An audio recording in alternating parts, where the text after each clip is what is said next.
ಕಲಿಯುಗ ಕ್ಲಾಸಸ್ಗೆ ಸ್ವಾಗತ. ನಾನು ನಿಮ್ಮ ಫೇವರೇಟ್ ಫಿಸಿಕ್ಸ್ ಟೀಚರ್ ಶ್ರೀವತ್ಸ.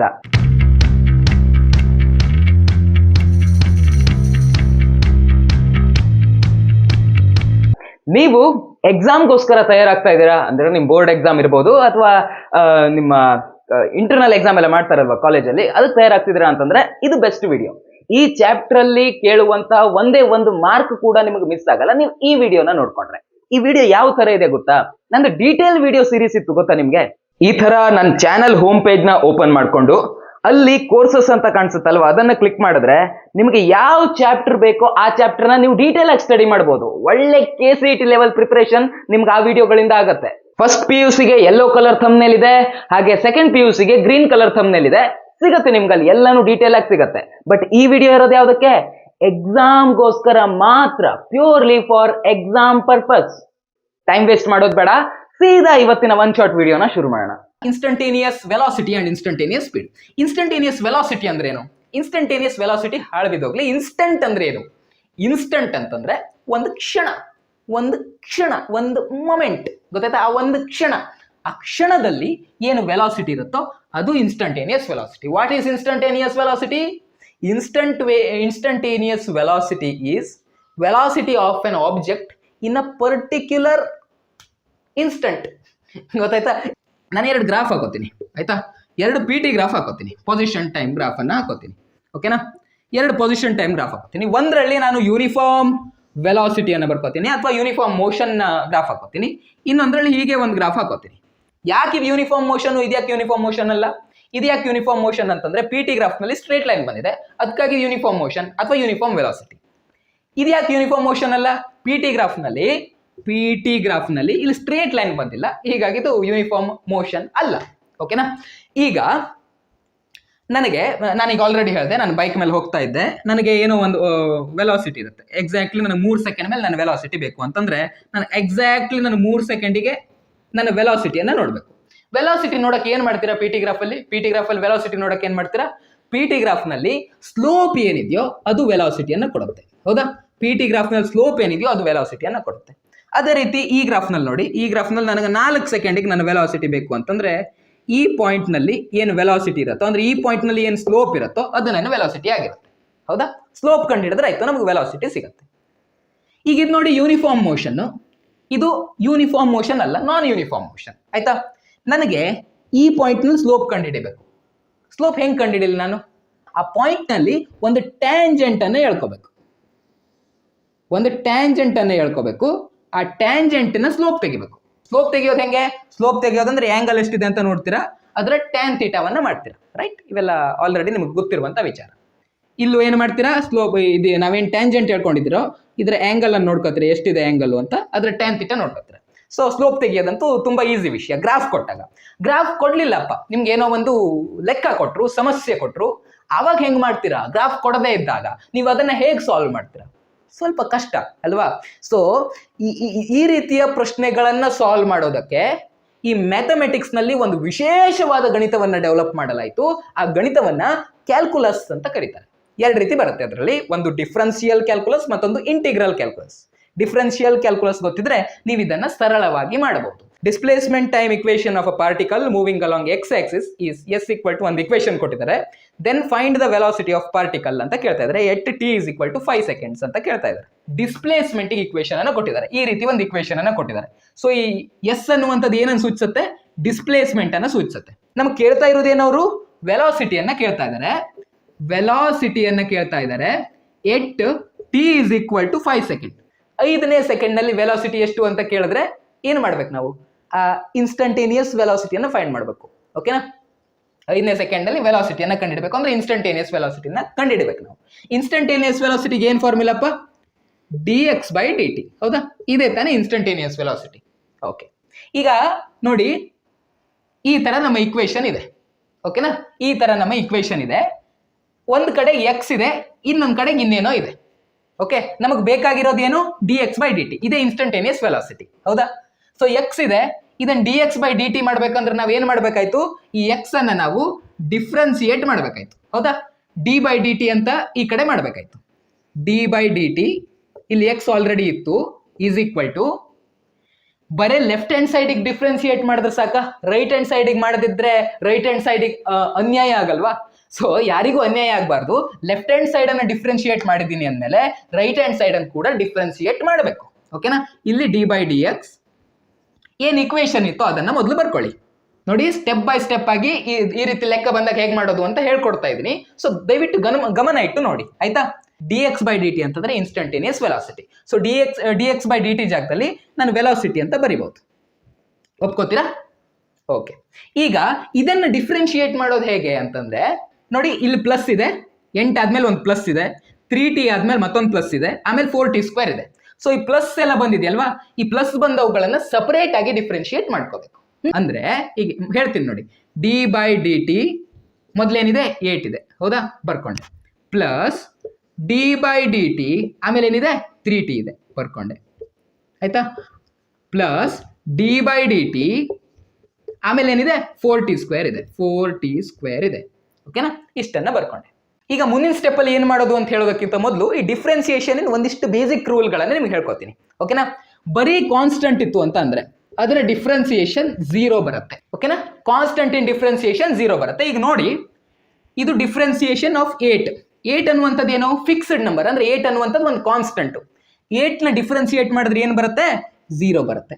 ಓಕೆನಾ? ಡಿಫ್ರೆನ್ಸಿಯೇಷನ್ ಆಫ್ ಬರೀ ಕಾನ್ಸ್ಟೆಂಟ್. ಇದು 8 ಅನ್ನೋದು ಬರೀ ಒಂದು ಕಾನ್ಸ್ಟೆಂಟ್ ತಾನೆ. ಸೊ ಅದ್ರ ಡಿಫ್ರೆನ್ಸಿಯೇಷನ್ ಮಾಡಿದಾಗ ಇಷ್ಟು ಬಂತು. ಪ್ಲಸ್ ಈಗ ಇಲ್ಲಿ ನೋಡಿ, ಡಿಫ್ರೆನ್ಸಿಯೇಷನ್ ಆಫ್ 3t ಅಂತ ಇದೆ. 3t ಅನ್ನೋದು ಬರೇ ಕಾನ್ಸ್ಟೆಂಟ್ ಇಲ್ಲ, ಬರೇ ಕಾನ್ಸ್ಟೆಂಟ್ ಅಲ್ಲ. 3 ಅನ್ನೋದು ಕಾನ್ಸ್ಟೆಂಟ್ ಇದ್ರಲ್ಲಿ t ಅನ್ನೋದು ವೇರಿಯೇಬಲ್. ಓಕೆನಾ? t ಅನ್ನೋದು ವೇರಿಯೇಬಲ್. ಸೊ ಬರೇ ಕಾನ್ಸ್ಟೆಂಟ್ ಇಲ್ಲ ಇಲ್ಲಿ. 3ನೂ ಇದೆ, tನೂ ಇದೆ, ಬರೇ ಕಾನ್ಸ್ಟೆಂಟ್ ಇಲ್ಲ. ಸೊ ನಾವ್ ಇದ್ರ ಡಿಫ್ರೆನ್ಸಿಯೇಷನ್ ಅನ್ನ 0 ಅಂತ ಬರೆಯೋ ಹಾಗಿಲ್ಲ. ಹೀಗಿದ್ದಾಗ ಏನ್ ಮಾಡ್ಬೇಕು ಅಂತಂದ್ರೆ, ಈ ಕಾನ್ಸ್ಟೆಂಟ್ ಇದೆಯಲ್ವಾ, ಈ ಕಾನ್ಸ್ಟೆಂಟ್ ಅನ್ನ ಹೊರಗಡೆ ತೆಕ್ಕೋಬೇಕು, ಮತ್ತೆ ಉಳಿದಿದ್ದು ಏನಿದೆಯೋ ಅದರ ಡಿಫ್ರೆನ್ಸಿಯೇಷನ್ ಅನ್ನ ಮಾಡ್ಕೋಬೇಕು. ಕ್ಲಿಯರಾ? ಈಗ ಕಾನ್ಸ್ಟೆಂಟ್ ಏನಿದೆ 3 ಇದೆ, 3 ಅನ್ನು ಹೊರಗಡೆ ತೆಕ್ಕೊಂಡು ಬರ್ಕೊಂಡೆ. ಉಳಿದಿರೋದೇನು? D by D T of T. ಹೌದಾ? 3ಅನ್ನ ಈ ಕಡೆಗೆ ಹಾಕೊಂಡೆ. ಏನ್ ಉಳ್ಕೊಳ್ತು? D T by D T ಅಂತ ಉಳ್ಕೊಳ್ತು. ಹೌದಾ? ಹೌದಾ ಇಲ್ಲ? ಡಿ ಟಿ ಎಲ್ಲ ಇದ್ದಕ್ಕಿದ್ದಾಗೆ ಬರ್ಕೊಂಡೆ, 3ಅನ್ನ ಹೊರಗಡೆ ತೆಕ್ಕೊಂಡೆ. ಈಗ D T by D T ಅಂದ್ರೆ ಏನಾಯ್ತಪ್ಪ? ಮೇಲ್ಗಡೆನೂ ಡಿ ಟಿ, ಕೆಳಗಡೆನೂ ಡಿ ಟಿ. ಇದರ ವ್ಯಾಲ್ಯೂ 1 ಆಗ್ಲಿಲ್ವಾ? ಇದರ ವ್ಯಾಲ್ಯೂ 1 ಆಯ್ತು. 3 ಇಂಟು 1 ಮಾಡಿದ್ರೆ ಏನಾಗತ್ತಪ್ಪ? 3 ಇಂಟು 1 ಮಾಡಿದ್ರೆ 3 ಆಗುತ್ತೆ. ಸೊ ಇಲ್ಲಿ ಇಂಟು 1 ಇವೆಲ್ಲ ಬರೆಯೋ ಅವಶ್ಯಕತೆ ಇಲ್ಲ. ಇದರ ಡಿಫ್ರೆನ್ಸಿಯೇಷನ್ 0 ಬಂತು, ಇದರ ಡಿಫ್ರೆನ್ಸಿಯೇಷನ್ 3 ಬಂತು. ಈಗ ಇದರ ಡಿಫ್ರೆನ್ಸಿಯೇಷನ್ ಏನ್ ಬರುತ್ತೆ ಅಂತ ನೋಡೋಣ.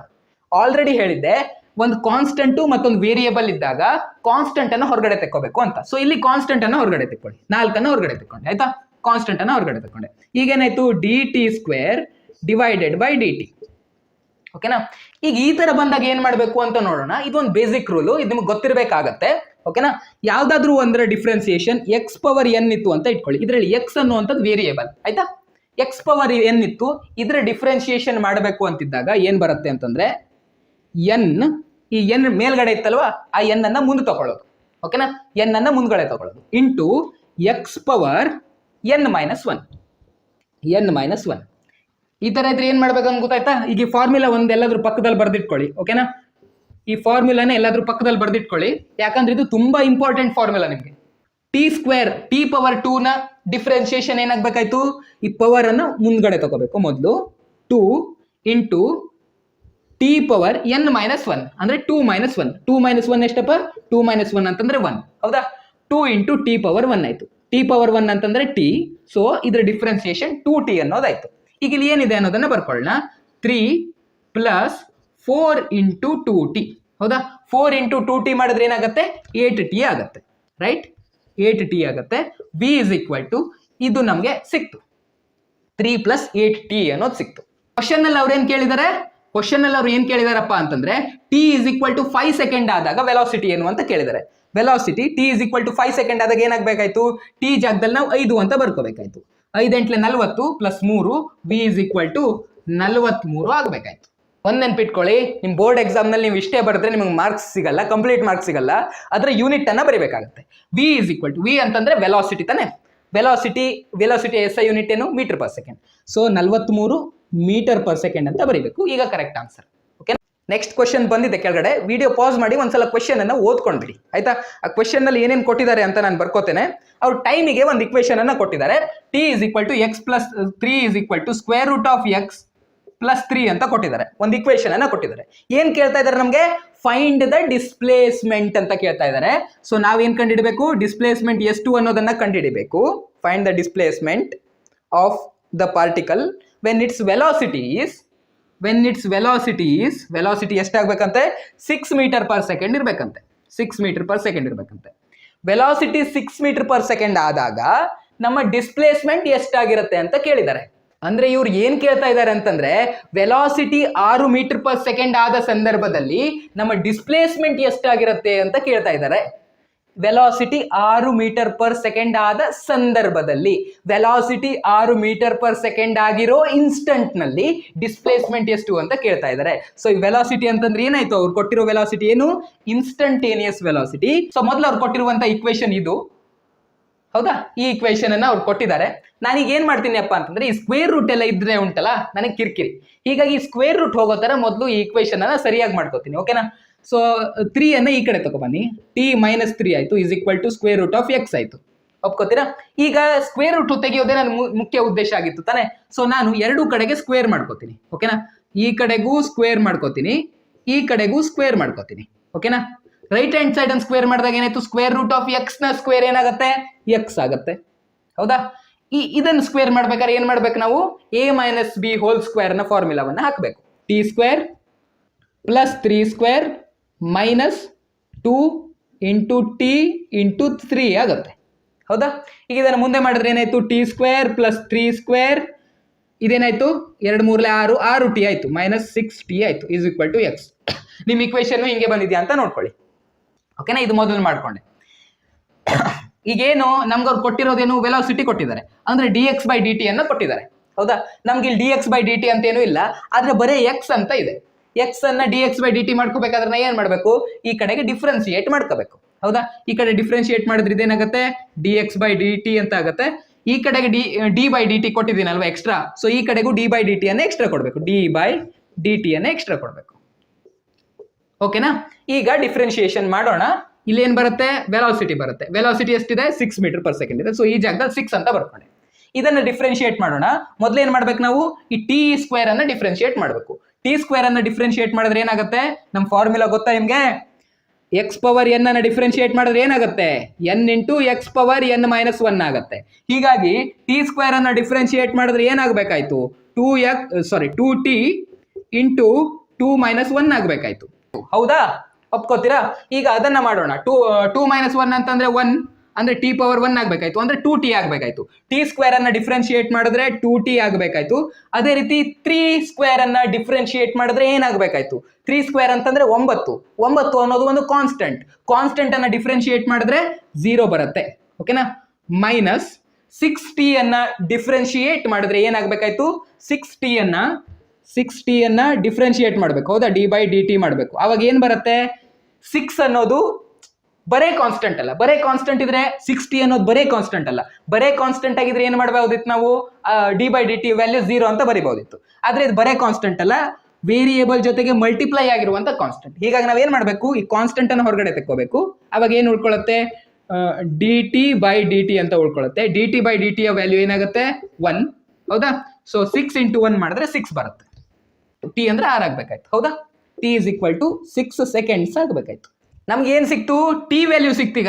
ಅವ್ರು ಕೇಳ್ತಾ ಇರೋದು ಏನಾಗಿತ್ತು? ಎಕ್ಸ್ ಆಗಿತ್ತು. ನಮಗೆ ಎಕ್ಸ್ ಸಿಗ್ಲಿಲ್ಲ, ನಮಗೆ ಟಿ ಸಿಕ್ಕಿದೆ.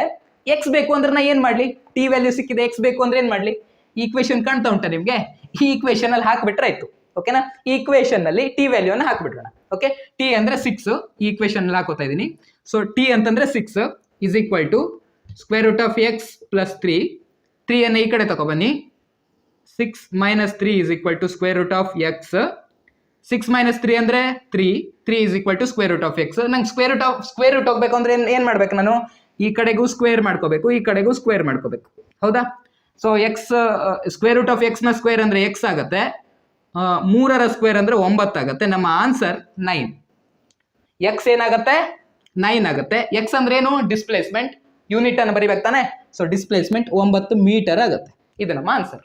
ನಂಗೆ ಗೊತ್ತು ಈ ಡಿಫ್ರೆನ್ಸಿಯೇಷನ್ ಎಲ್ಲ ನಿಮ್ಗೆ ಹೊಸದು, ಸೊ ಕಷ್ಟ ಆಗ್ತಾ ಇರುತ್ತೆ. ಆಬ್ವಿಯಸ್ಲಿ ಅದು ನಾನು ಕಲಿಬೇಕಾದ್ರೂ ನನಗೆ ಕಷ್ಟ ಆಗಿತ್ತು. ಒಂದೇ ಸಲ ಏನದು ಗೊತ್ತಾಗ್ಬಿಡಲ್ಲ. ಆದರೆ ಆ ಡಿಫ್ರೆನ್ಸಿಯೇಷನ್ ಅನ್ನು ಹೇಗೆ ಮಾಡೋದು ಅಂತ ಹೇಳ್ಕೊಟ್ಟಿದ್ದೇನೆ ನಿಮಗೆ. ನೀವು ಅದನ್ನ ಅರ್ಥ ಮಾಡ್ಕೊಂಡು ಪ್ರಾಕ್ಟೀಸ್ ಮಾಡಬೇಕಾಗಿರೋದು ನಿಮ್ಮ ಜವಾಬ್ದಾರಿ. ಎಕ್ಸಲರೇಷನ್ ಅಂತಂದ್ರೆ ಒಂದು ಸ್ಪೀಡಲ್ಲಿ ಹೋಗ್ತಾ ಇರ್ತೀರಾ, ಒಂದು 30 km/h ವೆಲಾಸಿಟಿಲಿ ಹೋಗ್ತಿದ್ದೀರಾ ಅಂತ ಇಟ್ಕೊಳ್ಳಿ. ಈ ಎಕ್ಸಲರೇಟ್ ಮಾಡ್ತೀರಾ, ಅವಾಗ 30 km/h ನಮ್ಮ ವೆಲಾಸಿಟಿ ಏನಿತ್ತೋ, 30 km/h ವೆಲಾಸಿಟಿ ಏನಿತ್ತೋ ಅದು ಹೆಚ್ಚಾಗುತ್ತೆ, 60 km/h ಹೆಚ್ಚಾಗುತ್ತೆ. ಅಥವಾ ಒಂದು 30 km/h ವೆಲಾಸಿಟಿಲಿ ಹೋಗ್ತಾ ಇದ್ದೀರಾ, ನೀವು ಆ ಎಕ್ಸಲರೇಟರ್ ಅನ್ನ ಇಳಿಸ್ತೀರಾ, ಅವಾಗ ನಿಮ್ಮ ವೆಲಾಸಿಟಿ ಕಡಿಮೆ ಆಗುತ್ತೆ. 30 km/h ಇರೋದು ಒಂದು 25 km/h, 20 km/hಗೆ ಇಳಿಯುತ್ತೆ. ಈ ವೆಲಾಸಿಟಿ ಹೆಚ್ಚಾಗ್ಲಿ ಅಥವಾ ವೆಲಾಸಿಟಿ ಕಡಿಮೆ ಆಗಲಿ, ಅದಕ್ಕೆ ನಾವು ಎಕ್ಸಲರೇಷನ್ ಅಂತ ಕರಿತೀವಿ. ಟೈಮ್ ಜೊತೆಗೆ ವೆಲಾಸಿಟಿಲಿ ಆಗುವ ಚೇಂಜಸ್, ಟೈಮ್ನ ಜೊತೆಗೆ ವೆಲಾಸಿಟಿನಲ್ಲಿ ಆಗುವಂತಹ ಚೇಂಜಸ್, ಏನೇ ಚೇಂಜಸ್ ಆಗಲಿ, ಹೆಚ್ಚಾಗ್ಲಿ ಕಡಿಮೆ ಆಗಲಿ, ಅವನ್ನ ನಾವು ಎಕ್ಸಲರೇಷನ್ ಅಂತ ಕರಿತೇವೆ. ವೆಲಾಸಿಟಿ ಟೈಮ್ ಗ್ರಾಫ್ ಇದೆ, ಟೈಮ್ನ ಜೊತೆಗೆ ವೆಲಾಸಿಟಿ ಹೆಚ್ಚಾಗ್ತಾ ಹೋದ್ರೆ ಅದನ್ನ ನಾವು ಪಾಸಿಟಿವ್ ಎಕ್ಸಲರೇಷನ್ ಅಂತ ಕರಿತೇವೆ. ಟೈಮ್ನ ಜೊತೆಗೆ ವೆಲಾಸಿಟಿ ಕಡಿಮೆ ಆಗ್ತಾ ಹೋದ್ರೆ ಅದನ್ನ ನಾವು ನೆಗೆಟಿವ್ ಎಕ್ಸಲರೇಷನ್ ಅಂತ ಕರಿತೇವೆ. ನಾವೆಲ್ಲ ಚಿಕ್ಕವ್ರು ಇರ್ಬೇಕಾದ್ರೆ ವೆಲಾಸಿಟಿ ಹೆಚ್ಚಾದ್ರೆ ಅದಕ್ಕೆ ಎಕ್ಸಲರೇಷನ್ ಅಂತಿದ್ವಿ, ವೆಲಾಸಿಟಿ ಕಡಿಮೆ ಆದ್ರೆ ಡಿಸಲರೇಷನ್ ಅಂತಿದ್ವಿ ಅಥವಾ ರಿಟಾರ್ಡೇಷನ್ ಅಂತಿದ್ವಿ. ಓಕೆನಾ? ಕನ್ನಡ ಮೀಡಿಯಂನವ್ರು, ನಾನು ಕನ್ನಡ ಮೀಡಿಯಂ, ವೆಲಾಸಿಟಿ ಹೆಚ್ಚಾದ್ರೆ, ವೇಗ ಹೆಚ್ಚಾದ್ರೆ ಅದನ್ನ ವೇಗೋತ್ಕರ್ಷ ಅಂತ ಕರಿತಿದ್ವಿ, ಅಥವಾ ವೇಗ ಕಡಿಮೆ ಆದ್ರೆ ಅದನ್ನ ವೇಗಾಪಕರ್ಷ ಅಂತ ಕರಿತಿದ್ವಿ. ಹೆಚ್ಚಾಗ್ಲಿಕ್ಕೆ ಒಂದು ಹೆಸರು ಕೊಟ್ಕೊಂಡಿದ್ವಿ, ಕಮ್ಮಿ ಆಗುದಕ್ಕೆ ಇನ್ನೊಂದು ಹೆಸರು ಕೊಟ್ಕೊಂಡಿದ್ವಿ. ಬಟ್ ಈಗ ನಿಮ್ಮ NCERT ಬುಕ್ ನಲ್ಲಿ ಆ ರೀತಿ ಅವ್ರು ಮಾಡಿಲ್ಲ. ವೇಗ ಹೆಚ್ಚಾಗ್ಲಿ ಕಡಿಮೆ ಆಗ್ಲಿ ಅದಕ್ಕೆ ಎಕ್ಸಲರೇಷನ್ ಅಂತಾನೆ ಕರ್ಕೊಂಡಿದ್ದಾರೆ. ಹೆಚ್ಚಾದ್ರೆ ಪಾಸಿಟಿವ್ ಎಕ್ಸಲರೇಷನ್, ಕಡಿಮೆ ಆದ್ರೆ ನೆಗೆಟಿವ್ ಎಕ್ಸಲರೇಷನ್. ಇಷ್ಟೇ. ನಿಮ್ಗೊಂದು ಕೆಲಸ ಕೊಡ್ತೇನೆ ನಾನು, ವಿಡಿಯೋ ಪಾಸ್ ಮಾಡಿ ಈ ಎಕ್ಸಲರೇಷನ್ ನ SI ಯೂನಿಟ್ ಏನಿರಬಹುದು ಅನ್ನೋದರ ಬಗ್ಗೆ ಥಿಂಕ್ ಮಾಡಿ. ಒಮ್ಮೆ ನೋಡ್ಬಿಡೋಣ ಈ ಎಕ್ಸಲರೇಷನ್ ನ SI ಯೂನಿಟ್ ಏನು ಅಂತ. ಇದು ಎಕ್ಸಲರೇಷನ್ ಫಾರ್ಮುಲಾ, ಹೌದಾ? ಟೈಮ್ ನ ಜೊತೆಗೆ ವೆಲಾಸಿಟಿಯಲ್ಲೇ ಆಗುವ ಬದಲಾವಣೆಯನ್ನ ನಾವು ಎಕ್ಸಲರೇಷನ್ ಅಂತ ಕರಿತೀವಿ. ಇದು ಎಕ್ಸಲರೇಷನ್ ನ ಒಂದು ಬೇಸಿಕ್ ನಾಲೆಜ್ ನಿಂದ ಪಡೆದಿರುವಂತ ಫಾರ್ಮುಲಾ, ಆಯ್ತಾ? ಈಗ ಇದರ ನಮ್ಗೆ ಬೇಕಾಗಿರೋದೇನೀಗ SI ಯೂನಿಟ್ ಬೇಕು. ಸೊ ವೆಲಾಸಿಟಿ SI ಯೂನಿಟ್ ನಮ್ಗೆ ಗೊತ್ತಿದೆ. Velocity SI unit meter per second. ಅದೇ ರೀತಿ ಟೈಮ್ ನ SI ಯೂನಿಟ್ ನಮ್ಗೆ ಗೊತ್ತಿದೆ, ಟೈಮ್ ಅನ್ನ ಸೆಕೆಂಡ್ಗಳಲ್ಲಿ ಹೇಳ್ತಾರೆ. ಓಕೆನಾ? ಸೊ ಈ ಮೀಟರ್/ಸೆಕೆಂಡ್ ಅಲ್ಲಿ ಈ ಎಸ್ ಅನ್ನುವಂಥದ್ದು ಡಿನಾಮಿನೇಟರ್ ನಲ್ಲಿದೆ, ಅಂದ್ರೆ ಛೇದದಲ್ಲಿದೆ, ಹೌದಾ? ಮೀಟರ್/ಸೆಕೆಂಡ್ ಅಲ್ಲಿ ಎಸ್ ಅನ್ನುವಂಥ ಛೇದದಲ್ಲಿದೆ.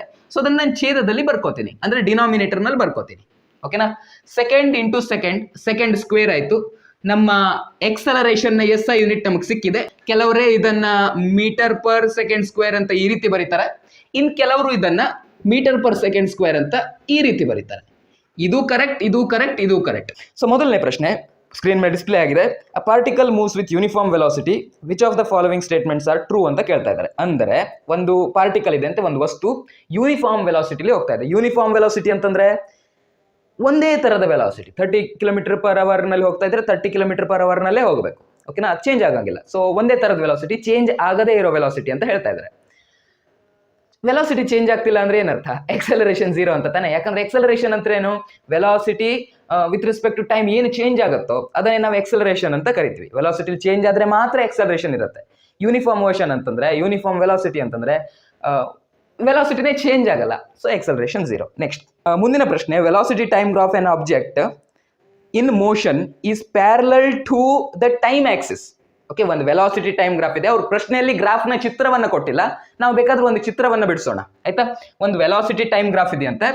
ವೆಲಾಸಿಟಿ ಟೈಮ್ ಗ್ರಾಫ್ ಅಂದ್ರೆ ಇಲ್ಲಿ V, ಇಲ್ಲಿ T ಇರುತ್ತೆ, ಗೊತ್ತಲ್ವಾ? ಸೊ ಅವ್ರು ಮತ್ತೆ ಏನ್ ಹೇಳ್ತಾ ಇದ್ದಾರೆ ಅಂತಂದ್ರೆ, ನಮ್ಮ ಗ್ರಾಫ್ ಯಾವ ರೀತಿ ಬಂದಿದೆ ಅಂತಂದ್ರೆ it is parallel to time axis ಅಂತ ಹೇಳ್ತಾರೆ. ಟೈಮ್ ಆಕ್ಸಿಸ್ ಅಂದ್ರೆ ಇದು, ಟೈಮ್ ಆಕ್ಸಿಸ್ಗೆ ಪ್ಯಾರಲಲ್ ಆಗಿ ನಮ್ಮ ಗ್ರಾಫ್ ಬಂದಿದೆ ಅಂತ ಹೇಳ್ತಾ ಇದ್ದಾರೆ. ಸೊ ಇದರ ಅರ್ಥ ಏನಾಯ್ತಪ್ಪ? ಇದರ ಅರ್ಥ ಏನಾಯ್ತು ಅಂತಂದ್ರೆ, ನೋಡಿ, ವೆಲಾಸಿಟಿ ಚೇಂಜ್ ಆಗ್ತಿಲ್ಲ, ಪ್ರತಿ ಪಾಯಿಂಟ್ ನಲ್ಲೂ ವೆಲಾಸಿಟಿ ಸೇಮ್ ಇದೆ, ರೈಟ್? ವೆಲಾಸಿಟಿ ಚೇಂಜ್ ಆಗೋದಾದ್ರೆ ಗ್ರಾಫ್ ಮೇಲೆ ಕೆಳಗೆ ಓಡಾಡಬೇಕಾಗಿತ್ತು, VT graph. But velocity change ಆಗ್ತಾ ಇಲ್ಲ, ಯೂನಿಫಾರ್ಮ್ ವೆಲಾಸಿಟಿ ಇದೆ ಅನ್ನೋದಾಯ್ತು. ಸೊ ಇದರ ಅರ್ಥ ಏನು ಅಂತ ಕೇಳ್ತಾ ಇದ್ದಾರೆ. ಸಾರಿ, ಇದರಲ್ಲಿ ಎಕ್ಸಲರೇಷನ್ ಏನು ಅಂತ ಕೇಳ್ತಾ ಇದ್ದಾರೆ. ವೆಲಾಸಿಟಿ ಎಲ್ಲಿ ಏನು ಚೇಂಜ್ ಆಗ್ತಾ ಇಲ್ಲ ಅಂತಂದ್ರೆ ಎಕ್ಸಲರೇಷನ್ ಏನು 0 ಆಗಬೇಕಾಯ್ತು. ಹೌದಾ? ಸೊ ಎಕ್ಸಾಕ್ಟ್ಲಿ ಒಂದೇ ಪ್ರಶ್ನೆ ಏನಿತ್ತು ಅದನ್ನೇ ಬೇರೆ ರೀತಿಯಲ್ಲಿ ಕೇಳಿದ್ದಾರೆ ಅಷ್ಟೇ. ನೆಕ್ಸ್ಟ್ ಕ್ವಶನ್ ನೋಡಿ, the area under acceleration time graph gives, ಗೊತ್ತಿರೋ ವಿಷಯ, ವೆಲಾಸಿಟಿ ಕೊಡುತ್ತೆ. Option D is correct, change in velocity. ಮುಂದಿನ ಪ್ರಶ್ನೆ ನೋಡಿ, from the given VT graph it can be inferred that the object is ಅಂತ ಕೇಳ್ತಾ ಇದ್ದಾರೆ. ಒಂದು VT ಗ್ರಾಫ್ ಕೊಟ್ಟಿದ್ದಾರೆ, ನಿಮಗೆ ನೋಡಿದ ತಕ್ಷಣ ಗೊತ್ತಾಗುತ್ತೆ ಅದು ಯಾವ ರೀತಿ ಅಂತ. ಸೊ ಏನ್ ಕರೆಕ್ಟ್ ಇದರಲ್ಲಿ? ಯೂನಿಫಾರ್ಮ್ ಮೋಷನ್ ಅನ್ನೋದು ಕರೆಕ್ಟು.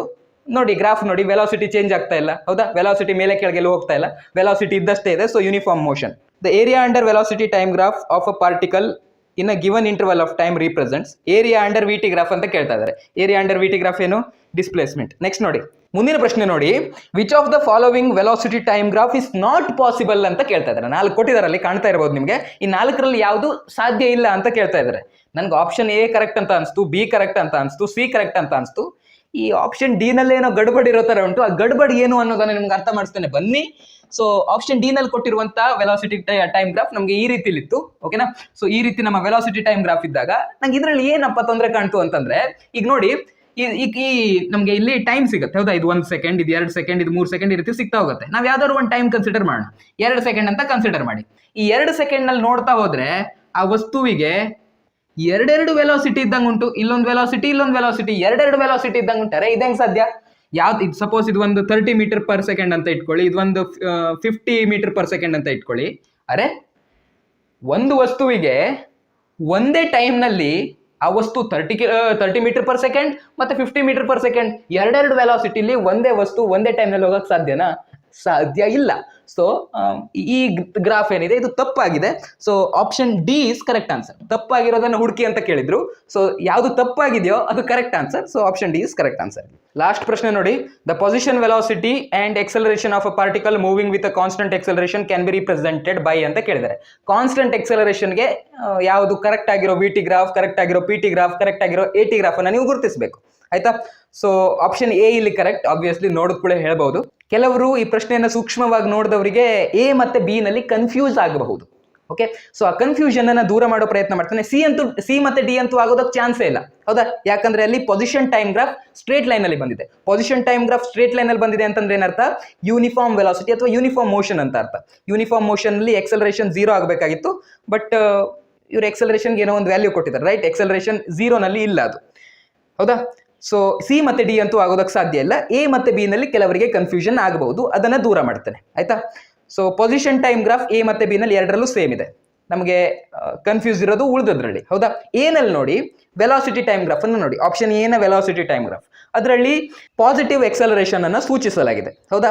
ಸೊ ಅದಕ್ಕೆ ಸಂಬಂಧಪಟ್ಟಂತ ಆಪ್ಷನ್ ಎ ನ ಎಕ್ಸಲರೇಷನ್ ಟೈಮ್ ಗ್ರಾಫ್ ನೋಡಿ, ಎಕ್ಸಲರೇಷನ್ ಪಾಸಿಟಿವ್ ನಲ್ಲಿದೆ. ಸೊ ಆಪ್ಷನ್ ಎ ಕರೆಕ್ಟ್ ಆಗುತ್ತೆ. ಆಪ್ಷನ್ ಬಿ ನಲ್ಲಿ ಏನಾಗಿದೆಯಪ್ಪ ಅಂತಂದ್ರೆ ವೆಲಾಸಿಟಿ ಟೈಮ್ ಗ್ರಾಫ್ ನೋಡಿ, ವೆಲಾಸಿಟಿ ಟೈಮ್ ಗ್ರಾಫ್ ಇಳಿತಾ ಹೋಗಿದೆ ಅಂತಂದ್ರೆ ಅಲ್ಲಿ ನೆಗೆಟಿವ್ ಎಕ್ಸಲರೇಷನ್ ಅನ್ನ ಅದು ಸೂಚಿಸುತ್ತೆ, ರೈಟ್.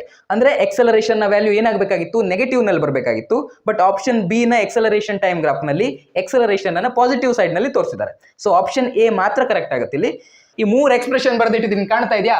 ಈ 3 ಎಕ್ಸ್ಪ್ರೆಷನ್ಗಳ ಡಿರೈವೇಶನ್ಗಳು ನಿಮ್ಮ ಇಂಟರ್ನಲ್ ಟೆಸ್ಟ್ ಆಗಿರ್ಬೋದು, ನಿಮ್ಮ ಮಿಡ್ ಟರ್ಮ್ ಎಕ್ಸಾಮ್ ಆಗಿರ್ಬೋದು, ನಿಮ್ಮ ಫೈನಲ್ ಎಕ್ಸಾಮ್ ಆಗಿರ್ಬೋದು, ಎಲ್ಲ ದೃಷ್ಟಿಯಿಂದಲೂ ತುಂಬಾ ತುಂಬಾ ತುಂಬಾ ಇಂಪಾರ್ಟೆಂಟ್. ಈ ಕೈನಮ್ಯಾಟಿಕ್ ಇಕ್ವೇಶನ್ಗಳನ್ನ ಡಿರೈವ್ ಮಾಡ್ಕೋಬೇಕಾದ್ರೆ ನೀವು ಗ್ರಾಫ್ ಅನ್ನ ಯೂಸ್ ಮಾಡ್ತೀರಾ, ಓಕೆ. ಸೊ ಗ್ರಾಫ್ ಅನ್ನ ಯೂಸ್ ಮಾಡ್ತೀರಾ. ಯಾವ ಗ್ರಾಫ್ ಯೂಸ್ ಮಾಡ್ತೀರಾ? ವಿ ಟಿ ಗ್ರಾಫ್ ಅನ್ನ ಯೂಸ್ ಮಾಡ್ತೀರಾ. ವಿ ಮತ್ತೆ ಟಿ ಇರೋದ್ರಿಂದ ಈ ಗ್ರಾಫಿಗೆ ವಿ ಟಿ ಗ್ರಾಫ್ ಅಂತಾರೆ. ನಮ್ಗೆ ಯಾವ್ದಕ್ಕೆ ಬೇಕು? ಯೂನಿಫಾರ್ಮ್ಲಿ ಎಕ್ಸಲರೇಟೆಡ್ ಮೋಷನ್ ಬೇಕು. ಸೊ ಯೂನಿಫಾರ್ಮ್ಲಿ ಎಕ್ಸಲರೇಟೆಡ್ ಮೋಷನ್ ಅಂತಂದ್ರೆ ವಿ ಟಿ ಗ್ರಾಫ್ ನಲ್ಲಿ ಸ್ಟ್ರೇಟ್ ಲೈನ್ ಬರುತ್ತೆ. ಇವೆಲ್ಲ ಎಲ್ರಿಗೂ ಗೊತ್ತಿರುವಂತ ವಿಚಾರ, ಹೌದಾ. ಸೊ ನಮ್ಮ ಗ್ರಾಫ್ ಇಲ್ಲಿಂದ ಸ್ಟಾರ್ಟ್ ಆಗಿ ಇಲ್ಲಿಗೆ ಎಂಡ್ ಆಗಿದೆ. ಸೊ ಇದು ನಮ್ಮ ಸ್ಟಾರ್ಟಿಂಗ್ ಪಾಯಿಂಟ್, ಇದು ನಮ್ಮ ಎಂಡಿಂಗ್ ಪಾಯಿಂಟ್ ಅಂತ ನಾವು ಕನ್ಸಿಡರ್ ಮಾಡೋಣ, ಆಯ್ತಾ. ಇದು ಎಂಡಿಂಗ್ ಪಾಯಿಂಟ್ ಆಗಿರೋದ್ರಿಂದ, ಗ್ರಾಫ್ ನಲ್ಲಿ ಇದು ಎಂಡಿಂಗ್ ಪಾಯಿಂಟ್ ಆಗಿರೋದ್ರಿಂದ, ಇದು ಏನು ವೆಲಾಸಿಟಿಯನ್ನ ನಮಗೆ ಕೊಡುತ್ತೋ ಅದು ಫೈನಲ್ ವೆಲಾಸಿಟಿ, ಇದೇನು ನಮಗೆ ಟೈಮ್ ಅನ್ನು ತೋರಿಸುತ್ತೋ ಅದು ನಮಗೆ ಫೈನಲ್ ಟೈಮ್, ಓಕೆ. ಸೊ ಇದು ನಮ್ಮ ಸ್ಟಾರ್ಟಿಂಗ್ ಪಾಯಿಂಟ್ ಅಥವಾ ಇನಿಷಿಯಲ್ ಪಾಯಿಂಟ್ ಆಗಿರೋದ್ರಿಂದ ಈ ಪಾಯಿಂಟ್ ನಮಗೆ ಕೊಡುವಂತ ವೆಲಾಸಿಟಿ ಇನಿಷಿಯಲ್ ವೆಲಾಸಿಟಿ ಆಗುತ್ತೆ. ಇದು ನಮ್ಗೆ ಕೊಡುವಂತ ಟೈಮ್ ಇನಿಷಿಯಲ್ ಟೈಮ್ ಆಗುತ್ತೆ. ಇನಿಷಿಯಲ್ ಟೈಮ್ ಅಂತೂ 0 ಬಿಡಿ, ಹೌದಾ. ಸೊ T0 ಇದೆ. ಇನಿಷಿಯಲ್ ವೆಲಾಸಿಟಿಯನ್ನು V0 ಅಂತ ಕರ್ಕೊಂಡಿದ್ದೇನೆ. ಕೆಲವು ಬುಕ್ ನಲ್ಲಿ ಅಥವಾ ನಿಮ್ಗೆ ಟೀಚರ್ಸ್ ಗಳೆಲ್ಲ ನಿಮ್ಮ ಕಾಲೇಜ್ನಲ್ಲಿ ಇನಿಷಿಯಲ್ ವೆಲಾಸಿಟಿಯನ್ನು ಯು ಅನ್ನೋ ಅಕ್ಷರದಿಂದ ಡಿನೋಟ್ ಮಾಡಿರಬಹುದು. ಕನ್ಫ್ಯೂಸ್ ಆಗಬೇಡಿ. ನಿಮ್ಮ NCERT ನಲ್ಲಿ V0 ಅಂತ ಕೊಟ್ಟಿರೋದ್ರಿಂದ ನಾನು V0 ಅಂತ ಇಲ್ಲಿ ಡಿನೋಟ್ ಮಾಡಿದ್ದೀನಿ ಅಷ್ಟೇ. ಮತ್ತೆ ಏನು ಇಲ್ಲ, ಇಲ್ಲಿ ತಲೆ ಬಿಸಿ ಮಾಡ್ಕೊಳ್ಳೋ ಅವಶ್ಯಕತೆನೇ ಇಲ್ಲ. ಸಪೋಸ್ ನಾನು 50 km/h ವೆಲಾಸಿಟಿಲಿ ಹೋಗ್ತಿದ್ದೆ ಅಂತ ಇಟ್ಕೊಳ್ಳಿ, ಆಯ್ತಾ. ನನಗೆ ಮತ್ತೆ ಫಾಸ್ಟ್ ಹೋಗ್ಬೇಕು ಅನಿಸ್ತು, ನಾ ಎಕ್ಸಲರೇಟ್ ಮಾಡ್ತೀನಿ. ನಾನು ಮೊದಲು 50 km/h ವೆಲಾಸಿಟಿಲಿ ಹೋಗ್ತಿದ್ದೆ, ಆಮೇಲೆ 90 km/h ವೆಲಾಸಿಟಿಲಿ ಹೋಗ್ಲಿ ಅಂದ್ರೆ ನನ್ನ ವೆಲಾಸಿಟಿಲಿ ಎಷ್ಟು ಹೆಚ್ಚಾದಂಗಾಯ್ತು? 40 km/h ಹೆಚ್ಚಾದಂಗಾಯ್ತು, ಹೌದಾ. ಸೊ ಈ ಆನ್ಸರ್ ಹೇಳೋದಕ್ಕೆ ನೀವು ಏನು ಮಾಡಿದ್ರಿ ಅಂತಂದ್ರೆ ಈ ಫೈನಲ್ ವೆಲಾಸಿಟಿ ನಂತರದ ವೆಲಾಸಿಟಿ ಏನಿತ್ತೋ ಅದರಿಂದ ಇನಿಷಿಯಲ್ ವೆಲಾಸಿಟಿನ ಮೈನಸ್ ಮಾಡಿದ್ರೆ, ಹೌದಾ. 90 - 50 ಮಾಡಿದ್ರೆ 40 ಬರುತ್ತೆ, ಹೌದಾ. ಮೊದಲು 50 ಇತ್ತು, ಆಮೇಲೆ 90 ಹೋಯ್ತು ಅಂತಂದ್ರೆ ನಾನು 40 km/h ವೆಲಾಸಿಟಿನ ಹೆಚ್ಚು ಮಾಡಿದೆ ಅನ್ನೋದಾಯ್ತು, ರೈಟ್. ಸೊ ಅದೇ ಕೇಸ್ ಇಲ್ಲಿ ಇಲ್ಲಿ ಮೊದಲು ಎಷ್ಟಿದೆ ವೆಲಾಸಿಟಿ ವಿ ನಾಟ್ ಇದೆ, ಆಮೇಲೆ ಎಷ್ಟಾಯ್ತು ವಿ ಆಯ್ತು. ಸೊ ವೆಲಾಸಿಟಿಲಾದ ಹೆಚ್ಚಳ ಇದೇನಿತ್ತೋ ಅಂದ್ರೆ ಈ ಸೈಡ್ ಬರ್ಕೋತೀನಿ ನಾನು, ಇಲ್ಲಿ ಬರ್ಕೊಂಡ್ರೆ ಕಿರಿಕಿರಿ ಆಗತ್ತಂತ ಈ ಸೈಡ್ ಬರ್ಕೋತೀನಿ ಅಷ್ಟೇ, ಸೇಮ್ ಅದು ಆಯ್ತಾ. ಈ ಡಿಸ್ಟೆನ್ಸ್ ಸೇಮ್ ಇರುತ್ತೆ, ಸೊ ಈ ಕಡೆ ಬರ್ಕೋತೀನಿ ಆಯ್ತಾ. ವೆಲಾಸಿಟಿಲಾದ ಹೆಚ್ಚಳ ಏನಾಯ್ತು, final velocity minus initial velocity ಮಾಡ್ಬೇಕಾಯ್ತು. ಓಕೆನಾ. ಸೊ ಇದು ನಮ್ಮ ಗ್ರಾಫು. ಈ ಗ್ರಾಫ್ ನಲ್ಲಿ ಏನೇನು ಬರಿಬೇಕು ಅನ್ನೋದನ್ನ ಬರ್ಕೊಂಡಿದ್ದೇನೆ. ಈ ಗ್ರಾಫ್ ಹಾಕೊಳ್ಳೋದು ಅಥವಾ ಡಯಾಗ್ರಾಮ್ ಹಾಕೊಳ್ಳೋದು ನಿಮ್ ಎಲ್ರಿಗೂ ಅರ್ಥ ಆಯ್ತು ಅಂತ ಅನ್ಕೊಂಡಿದ್ದೇನೆ. ಇನ್ನೂ ಅರ್ಥ ಆಗಿಲ್ಲ ಅಂತಂದ್ರೆ ಪ್ಲೀಸ್ ಕಮೆಂಟ್ ಮಾಡಿ ತಿಳಿಸಿ, ಇನ್ನ ಜಾಸ್ತಿ ಎಕ್ಸ್ಪ್ಲೈನ್ ಮಾಡೋದಕ್ಕೆ ಪ್ರಯತ್ನಿಸ್ತೀನಿ ಆಯ್ತಾ. ಈಗ ನಮ್ಮ ಗ್ರಾಫ್ ನಲ್ಲಿ ನೋಡಿ ಎಲ್ಲ ಪಾಯಿಂಟಿಗೆ ಆಲ್ಮೋಸ್ಟ್ ನಾವು ಹೆಸರು ಕೊಟ್ಕೊಂಡಿದ್ದೇವೆ. ಓಕೆ, ಈ ಪಾಯಿಂಟಿಗೆ ಒಂದು ಹೆಸರು ಕೊಡ್ಲಿಲ್ಲ, ಈ ಪಾಯಿಂಟಿಗೆ ಒಂದು ಹೆಸರು ಕೊಡ್ಲಿಲ್ಲ. ಸೊ ಯಾವ್ದಾದ್ರು ರ್ಯಾಂಡಮ್ ಹೆಸರು ಕೊಡಿ. ಈ ಪಾಯಿಂಟಿಗೆ ನಾನು ಎ ಅಂತ ಕರ್ಕೋತೀನಿ, ಈ ಪಾಯಿಂಟಿಗೆ ಬಿ ಅಂತ ಕರ್ಕೋತೀನಿ, ಯಾಕಂದ್ರೆ ಮುಂದೆ ಡಿರೈವೇಶನ್ ಮಾಡೋದಕ್ಕೆ ಹೆಲ್ಪ್ ಆಗಲಿ ಅಂತ ಅಷ್ಟೇ. ಈಗ ಕನ್ನಡ ಮೀಡಿಯಂನವ್ರಿಗೆ ಭಾರಿ ದೊಡ್ಡ ಸಮಸ್ಯೆ ಏನಪ್ಪಾ ಅಂತಂದ್ರೆ ಈ ಗ್ರಾಫ್ ನಲ್ಲಿ ಈ ಡಿರೈವೇಶನ್ಗಳಲ್ಲೆಲ್ಲ ಪುರಾಣ ಬರೆಯೋದಿರುತ್ತಲ್ಲ. ಇದು ಪುರಾಣ ಬರೆಯೋದಂದ್ರೆ ಏನಲ್ಲ, ಇಲ್ಲಿ ಏನಿತ್ತೋ ನೀವು ಏನೇನ್ ಡಯಾಗ್ರಾಮ್ ಹಾಕೊಂಡಿದ್ರೋ ಅದ್ರ ಬಗ್ಗೆ ಬರಿಬೇಕು ಒಂದ್ ಸ್ವಲ್ಪ. ಓಕೆನಾ. ಸೊ ಅದನ್ನ ಹೇಗೆ ಬರೆಯೋದು ಅಂತ ಈಗ ನೋಡ್ತಾ ಹೋಗೋಣ. ಮೊದಲು ನಾವೇನ್ ಮಾಡಿದ್ವಿ, ಒಂದು ಯೂನಿಫಾರ್ಮ್ ಎಕ್ಸಲರೇಷನ್ಗೆ ವಿ ಟಿ ಗ್ರಾಫ್ ಅನ್ನ ತಗೊಂಡಿದ್ವಿ, ಹೌದಾ. ಸೊ ಅದನ್ನ ಇಂಗ್ಲಿಷ್ ಅಲ್ಲಿ ಬರ್ಕೊಳ್ಳಿ. ನೋಡಿ ನಾ ಬರ್ಕೊಂಡಿದ್ದೇನೆ, ಕನ್ಸಿಡರ್ ವಿ ಟಿ ಗ್ರಾಫ್. ಒಂದು ವಿ ಟಿ ಗ್ರಾಫ್ ಅನ್ನ ಕನ್ಸಿಡರ್ ಮಾಡಿ. ಎಂತ ವಿ ಟಿ ಗ್ರಾಫ್ ಕನ್ಸಿಡರ್ ಮಾಡಬೇಕು, uniform acceleration V T graph consider ಮಾಡಬೇಕು. ಇದನ್ನು ಬರೆಯೋದಕ್ಕೆ ಏನಾದ್ರೂ ಸಮಸ್ಯೆ ಇದೆಯಾ, ಇಲ್ಲ ತಾನೆ. ಸೊ ಮುಂದೇನು ಬರಿಬೇಕು ನೋಡೋಣ. ನಾನೇನ್ ದೊಡ್ಡ ಇಂಗ್ಲಿಷ್ ಪಂಡಿತ ಅಲ್ಲ, ಸೊ ಇರೋದನ್ನ ಆದಷ್ಟು ಸಿಂಪಲ್ ಆಗಿ ಬರೆಯೋದಕ್ಕೆ ಪ್ರಯತ್ನಿಸ್ತೀನಿ. ಆಮೇಲೆ ಏನ್ ಮಾಡ್ತೀನಪ್ಪ ಅಂತಂದ್ರೆ, ಲೆಟ್ ಇನಿಷಿಯಲ್ ವೆಲಾಸಿಟಿ ನಾವೇನ್ ಕರ್ಕೊಂಡಿದ್ವಿ, ವಿ ನಾಟ್ ಅಂತ ಕರ್ಕೊಂಡಿದ್ವಿ, ಫೈನಲ್ ವೆಲಾಸಿಟಿ ವಿ ಅಂತ ಕರ್ಕೊಂಡಿದ್ವಿ, ಅದನ್ನ ಬರ್ಕೊಳ್ಳಿ ಆಯ್ತಾ. ಬರ್ಕಣ್ಣ, simple. Initial velocity be V not, initial velocity V not ಅಂದಿದ್ವಿ, final velocity be V, final ವೆಲಾಸಿಟಿಯನ್ನು ವಿ ಅಂದಿದ್ವಿ ಅಷ್ಟೇ. ಈಗ ನಮ್ಮ ಮೇನ್ ಡಿರೈವೇಶನ್ ಮಾಡೋಣ. ಡಿರೈವೇಶನ್ ಮಾಡೋಕ್ಕಿಂತ ಮೊದಲು ಎರಡು ವಿಷಯ ನಿಮಗೆ ಮೊದಲು ಗೊತ್ತಿರಬೇಕು ವಿ ಟಿ ಗ್ರಾಫ್ ಬಗ್ಗೆ. ಏನಪ್ಪಾ ಅಂತಂದ್ರೆ, ಈ ವಿ ಟಿ ಗ್ರಾಫ್ ನಲ್ಲಿ ನಮ್ಗೆ ಏನು ಸ್ಲೋಪ್ ಸಿಕ್ಕಿದೆಯಲ್ವಾ, ಈ ಸ್ಲೋಪ್ ನಮಗೆ ಎಕ್ಸಲರೇಷನ್ ಅನ್ನ ಕೊಡುತ್ತೆ. ಸ್ಲೋಪ್ ಏನ್ ಕೊಡುತ್ತೆ, ಸ್ಲೋಪ್ ಎಕ್ಸಲರೇಷನ್ ಅನ್ನ ಕೊಡುತ್ತೆ. ಅದ ಹಾಗೆ ಇದು ನಮ್ಮ ವಿ ಟಿ ಗ್ರಾಫ್, ಹೌದಾ. ವಿ ಟಿ ಗ್ರಾಫ್ ಕೆಳಗಡೆ ಬಂದಿರುವಂತ ಈ ಏರಿಯಾ ಏನಿದೆಯೋ, area under V T graph ಏನಿದೆಯೋ, ಇದು ನಮಗೆ ಡಿಸ್ಪ್ಲೇಸ್ಮೆಂಟ್ ಅನ್ನ ಕೊಡುತ್ತೆ. ಏರಿಯಾ ಏನನ್ನ ಕೊಡುತ್ತೆ, ಏರಿಯಾ ನಮಗೆ ಡಿಸ್ಪ್ಲೇಸ್ಮೆಂಟ್ ಅನ್ನ ಕೊಡುತ್ತೆ. ಓಕೆ, ಸ್ಲೋಪ್ ಎಕ್ಸಲರೇಷನ್ ಕೊಡುತ್ತೆ, ಏರಿಯಾ ಡಿಸ್ಪ್ಲೇಸ್ಮೆಂಟ್ ಅನ್ನ ಕೊಡುತ್ತೆ. ಈಗ ಮೊದಲನೇ ಡಿರೈವೇಶನ್ ಅನ್ನ ಶುರು ಮಾಡೋಣ. ನಮಗೆ ಗೊತ್ತಿರೋ ಹಾಗೆ ಸ್ಲೋಪ್ ಏನನ್ನ ಕೊಡುತ್ತೆ, ಎಕ್ಸಲರೇಷನ್ ಅನ್ನ ಕೊಡುತ್ತೆ. ಅದನ್ನ ಇಂಗ್ಲಿಷ್ ನಲ್ಲಿ ಒಂದು ಸೆಂಟೆನ್ಸ್ ಬರ್ಕೊಳ್ಳಿ. ಅದನ್ನೇ ಇಂಗ್ಲಿಷ್ ಅಲ್ಲಿ ಬರ್ಕೊಂಡೆ. ಹಿಯರ್, ಇಲ್ಲಿ slope gives acceleration, slope acceleration ಅನ್ನ ಕೊಡುತ್ತೆ, ಹೌದಾ. Slope gives acceleration, so slope is equal to acceleration ಅಂತ ಬರಿತೀನಿ. ಇಲ್ಲಿವರೆಗೆ ಕ್ಲಿಯರ್ ಅರ್ಥ ಆಗಿದೆಯಾ. ಈಗ ಮುಂದೆ ಏನ್ ಮಾಡ್ಬೇಕು ಅಂತ ನೋಡಿ. ಸ್ಲೋಪ್ ಅಂದ್ರೆ ಏನು, ಆಕ್ಚುಲಿ ಸ್ಲೋಪ್ ಜಾಗದಲ್ಲಿ ನಾವೇನೋ ಬರ್ಕೋತೀವಿ. ಸೊ ಸ್ಲೋಪ್ ಅಂದ್ರೆ ನಾವ್ ಏನ್ ಬರ್ಕೋಬಹುದು, ಇದರ ಸ್ಲೋಪ್ ಅನ್ನ ಕಂಡುಹಿಡಿಯೋದಕ್ಕೆ ನಾವ್ ಏನ್ ಮಾಡ್ತೀವಪ್ಪ ಅಂತಂದ್ರೆ, ಈ ಡಿಸ್ಟೆನ್ಸ್, ಇದು ನಮ್ ಸ್ಲೋಪ್, ಹೌದಾನೆ. ಇದರ ಸ್ಲೋಪ್ ನಾವು ತೆಗಿಬೇಕು, ಹೌದಾನೆ. ಈ ಡಿಸ್ಟೆನ್ಸ್ ಡಿವೈಡೆಡ್ ಬೈ ಈ ಡಿಸ್ಟೆನ್ಸ್ ಅನ್ನ ಮಾಡ್ಕೋತೀವಿ. ಓಕೆ, ಈ ಡಿಸ್ಟೆನ್ಸ್ ಡಿವೈಡೆಡ್ ಬೈ ಈ ಡಿಸ್ಟೆನ್ಸ್. ಸೊ ಅದನ್ನ ಮಾಡ್ಕೊಳ್ಳೋಣ. ಇದೆಷ್ಟಿದೆ, ಈ ಡಿಸ್ಟೆನ್ಸ್ ಎಷ್ಟಿದೆ, ವಿ ಮೈನಸ್ ವಿ ನಾಟ್ ಇದೆ, ಬರ್ಕೊಳ್ಳಿ. V minus V not divided by ಈ ಡಿಸ್ಟೆನ್ಸ್ ಎಷ್ಟಿದೆ, ಟಿ ಇದೆ ತಾನೆ. ಈ ಡಿಸ್ಟೆನ್ಸ್ ಟಿ ಇದೆ ತಾನೆ, ಟಿ ಅಂತ ಬರ್ಕೊಳ್ಳಿ, ಇಸ್ ಈಕ್ವಲ್ ಟು ಎ, ಹೌದಾ. ಈಗೇನ್ ಮಾಡಿ, ಈ ನಿಮ್ಗೆ ಟಿ ಕಾಣ್ತಾ ಇದೆ ಅಲ್ವಾ, ಟಿ ಅನ್ನ ಈ ಕಡೆ ಕೊಡಿಸಿ. V minus V naught is equal to, divided ಇತ್ತು, ಈ ಕಡೆ ಹೋದ್ಕೊಳ್ಳೆ ಮಲ್ಟಿಪ್ಲೈ ಆಗಿದೆ ತಾನೆ, ಎ ಇಂಟು ಟಿ.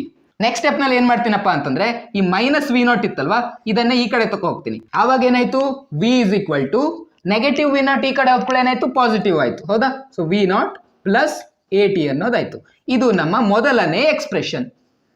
3 ಎಕ್ಸ್ಪ್ರೆಷನ್ ನಾವು ಡಿರೈವ್ ಮಾಡಬೇಕಾಗಿತ್ತು. ಒಂದನೇದನ್ನ ಡಿರೈವ್ ಮಾಡಿದೀವಿ, ಇದನ್ನ ಪಕ್ಕದಲ್ಲಿ ಎಲ್ಲಾದ್ರೂ ಬರ್ದಿಟ್ಕೊಡಿ.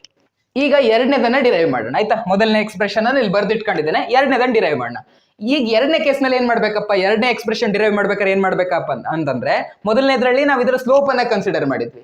ಈಗ ಏನ್ ಮಾಡೋಣ, ನಾವು area under V T graph ಅನ್ನ ಕನ್ಸಿಡರ್ ಮಾಡೋಣ. Area under V T graph ಏನ್ ಕೊಡುತ್ತೆ, ಡಿಸ್ಪ್ಲೇಸ್ಮೆಂಟ್ ಅನ್ನ ಕೊಡುತ್ತೆ. ಸೊ ಅದನ್ನ ಬರ್ಕೊಳ್ಳಿ. ಹಿಯರ್ ಏರಿಯಾ ಗಿವ್ಸ್ ಡಿಸ್ಪ್ಲೇಸ್ಮೆಂಟ್ ಬರ್ಕೊಂಡೆ. ಡಿಸ್ಪ್ಲೇಸ್ಮೆಂಟ್ ಬೇಕಂದ್ರೆ ನಾವ್ ಏನ್ ಮಾಡ್ಬೇಕು, ಏರಿಯಾವನ್ನ ಕಂಡುಹಿಡಿಬೇಕು, ಹೌದಾ.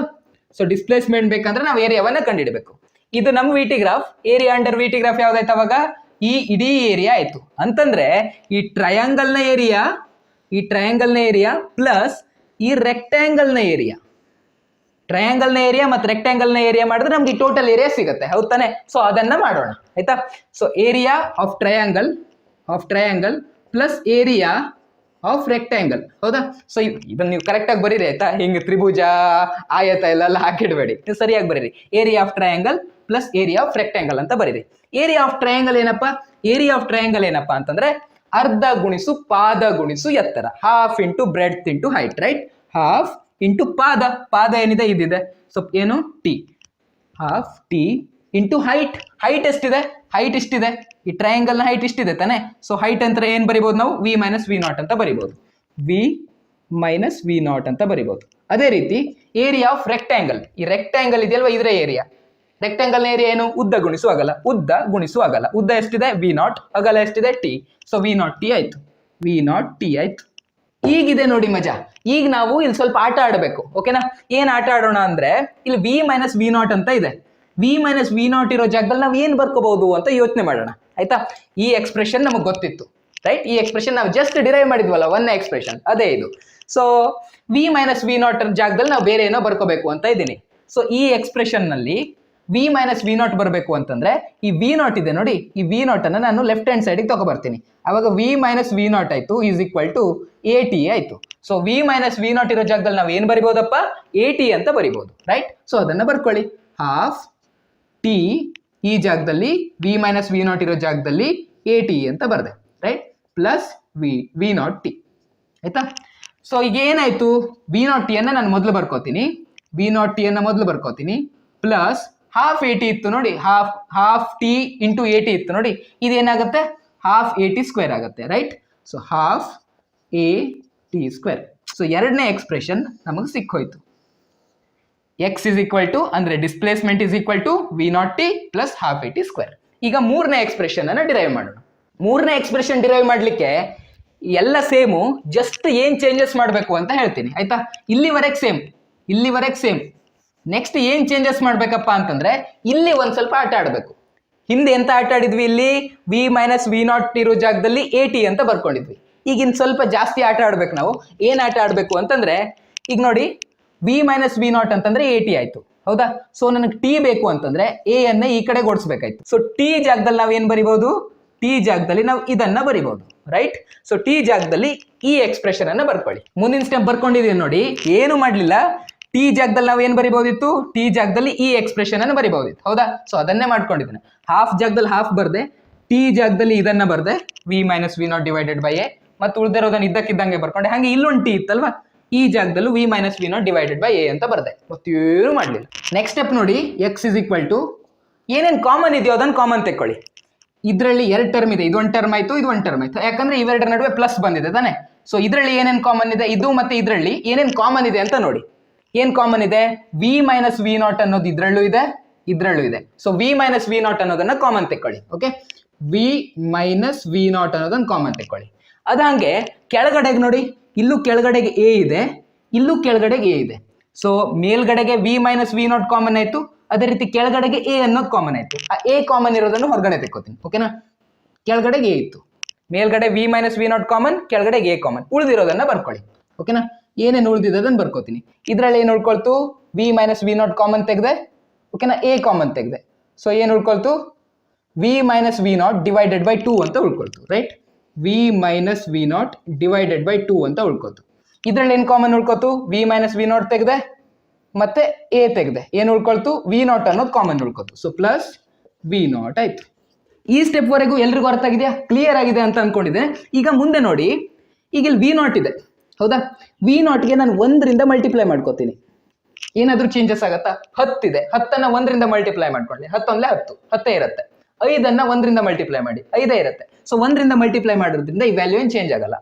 ಈಗ ನಂಗೆ ಏನ್ ಮಾಡ್ಬೇಕಂದ್ರೆ, ಇದ್ರ ಒಳಗಡೆ ಬ್ರಾಕೆಟ್ ಒಳಗಡೆ ಏನಿತ್ತಲ್ಲ ಇದನ್ನ ಸಾಲ್ವ್ ಮಾಡ್ಕೋಬೇಕು, ಓಕೆನಾ? ಸೊ ಇದನ್ನ ಸಾಲ್ವ್ ಮಾಡ್ಕೋಬೇಕಂದ್ರೆ ಏನ್ ಮಾಡ್ಬೇಕಾಯ್ತು, ಮೊದಲಿಗೆ ಇವೆರಡಕ್ಕೂ ಸಮಚ್ಛೇದ ತರಬೇಕಾಯ್ತು. ಇಲ್ಲಿ ನೋಡಿ ಡಿನಾಮಿನೇಟರ್ ನಲ್ಲಿ 2 ಇದೆ, ಇಲ್ಲೂ ಹೆಂಗಾದ್ರೂ ಮಾಡಿ ಡಿನಾಮಿನೇಟರ್ ನಲ್ಲಿ 2 ಬರೋ ತರ ಮಾಡ್ಕೋಬೇಕು. ಅದಕ್ಕಾಗಿ ನಾ ಏನ್ ಮಾಡ್ತೀನಪ್ಪ ಅಂತಂದ್ರೆ, ಈ 1 ಇತ್ತಲ್ಲ, 1 ಜಾಗದಲ್ಲಿ ನಾನು 2/2 ಅಂತ ಬರಿತೀನಿ, ಓಕೆ? 2/2 ಅಂತ ಬರಿತೀನಿ. ಆವಾಗ ಮೇಲ್ಗಡೆಗೆ ಏನಾಗುತ್ತೆ, 2 ವಿ ನಾಟ್ ಆಗುತ್ತೆ, ಕೆಳಗಡೆ ಡಿವೈಡೆಡ್ ಬೈ 2 ಇರುತ್ತೆ, ಓಕೆ? ಒಪ್ಕೊಂಡ್ರಾ? ಮೇಲ್ಗಡೆಗೆ 2 ವಿ ನಾಟ್ ಡಿವೈಡೆಡ್ ಬೈ 2 ಆಗುತ್ತೆ. ಸೊ ಈಗ ಸಮಚ್ಛೇದ ಆಯ್ತು, ಆರಾಮಾಗಿ ನಾನು ಆ್ಯಡ್ ಮಾಡಿ ಬರಿಬಹುದು. ನೆಕ್ಸ್ಟ್ ಸ್ಟೆಪ್ ಅನ್ನು ಇಲ್ಲಿ ಬರ್ಕೊಂಡಿದ್ದೀನಿ. ಏನೇನ್ ಮಾಡಿದೀನಿ ಅಂತ ಹೇಳ್ತೀನಿ. ಎಕ್ಸ್ ಇರೋ ಜಾಗದಲ್ಲಿ ಎಕ್ಸ್ ಅಂತ ಬರ್ಕೊಂಡೆ, ಏನು ಚೇಂಜಸ್ ಇಲ್ಲ. V not divided by A, V not divided by A, ಏನು ಚೇಂಜಸ್ ಇಲ್ಲ. ಬ್ರಾಕೆಟ್ ಒಳಗಡೆ ಇರೋದನ್ನ ಸ್ವಲ್ಪ ಬೇರೆ ರೀತಿಲಿ ಬರ್ಕೊಂಡಿದ್ದೀನಿ ಅಷ್ಟೇ. ಸಮಚ್ಛೇದ ಇದೆ ತಾನೆ, ಡಿನಾಮಿನೇಟರ್ ಈಕ್ವಲ್ ಇದೆ ತಾನೆ. ಸೊ ನಾನು ಒಂದೇ ಕಡೆ ಬರಿಬಹುದು, ಡಿನಾಮಿನೇಟರ್ನ ಒಂದೇ ಸಲ ಬರಿಬಹುದು. ಮೇಲ್ಗಡೆಗೆ ಏನೇನಿತ್ತು ಅದನ್ನು ಬರ್ಕೊಂಡೆ, V minus V not plus 2v0 plus 2v0 ಬರ್ಕೊಂಡೆ ಆಯ್ತಾ.